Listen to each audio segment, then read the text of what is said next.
Second থেকে আড়াল করতে পারবে। 5 নাম্বার, মা ইয়ালফিজু মিন কাউলিন ইল্লা লাদাইহি রাকীবুন আতীদ। আল্লাহ বলে, বান্দা, এই দুইজন ফেরেশতা তো আছেই, ওরা তোমার পুরা জীবনের 24 ঘন্টার সকল অঙ্গে যা করো ভেতর বাহির তা তো লিখছে, কিন্তু আরেকজন ফেরেশতা আমি আল্লাহ আলাদা রাখছি।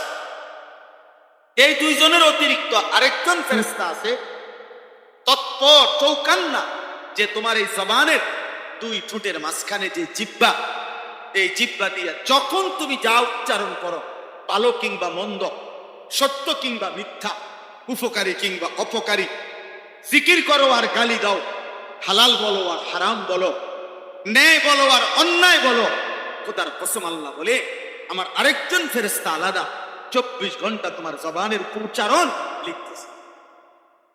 এটা আরেকটা ফাইল উঠছে। এই 5টা কথা। 1 নাম্বার, আমি তোমাকে সৃষ্টি করেছি, তুমি আমার থেকে ছুটতে পারতাম। 2, তোমার অন্তরের গভীরের কথাও আমি জানি, অতএব আমারে আড়াল করতে পারবা। 3, আমি তোমার অস্তিত্বের রক্তের শিরা উপশিরার চাইতেও কাছে আছি, তুমি আমারে ফাঁকি দিতে পারবা।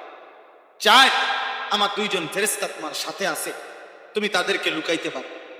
5, তোমার জবানের সামনে একজন ফেরেশতা তোমার জবানের উচ্চারণ লিখতেছে, তাকে তুমি আড়াল করতে পারবা। আল্লাহ বলেন, এই 5টি বিষয় থাকা অবস্থায় এবার তুমি ন্যায় করো আর অন্যায় করো, এবার তুমি নেকি করো আর গুনাহ করো, হালাল খাও আর হারাম খাও, জায়েজ করো আর না জায়েজ করো। আল্লাহ বলেন, ওয়াজাআত সাকরাতুল মাউত বিল হক।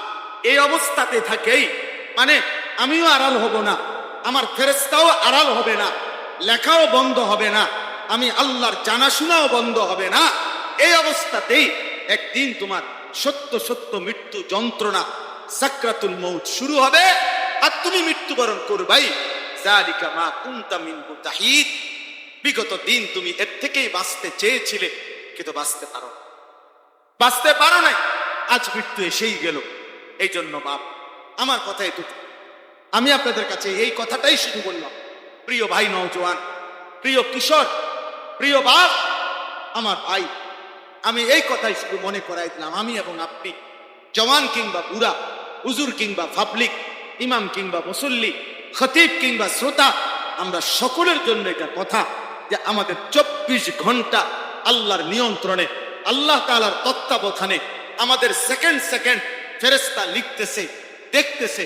অতএব রাত গভীরে দিনের আলোতে কোনো গুনাহ করে আমরা বাঁচতে পারবো না, আর মৃত্যু আমাদেরকে বরণ করতেই হবে, চলে আমাদেরকে যেতেই হবে। সুখে থাকলেও মরে যাবেন, দুঃখে থাকলেও মরে যাবেন, আপনি রাজপ্রাসাদে থাকলেও মরে যাবেন, জীর্ণ কুঠিরে থাকলেও মরে যাবেন। অতএব দয়া করে, মেহেরবানি করে, আল্লাহর ওয়াস্তে সবার কাছে আমার অনুরোধ, ভাই, বন্ধু, নওজওয়ান, বুড়ো, মা বোন, ওলামা, আমি, আপনি সবাই আমরা যেন গুনাহ ছেড়ে দেই, আমরা যেন আল্লাহর নাফরমানি ছেড়ে দেই।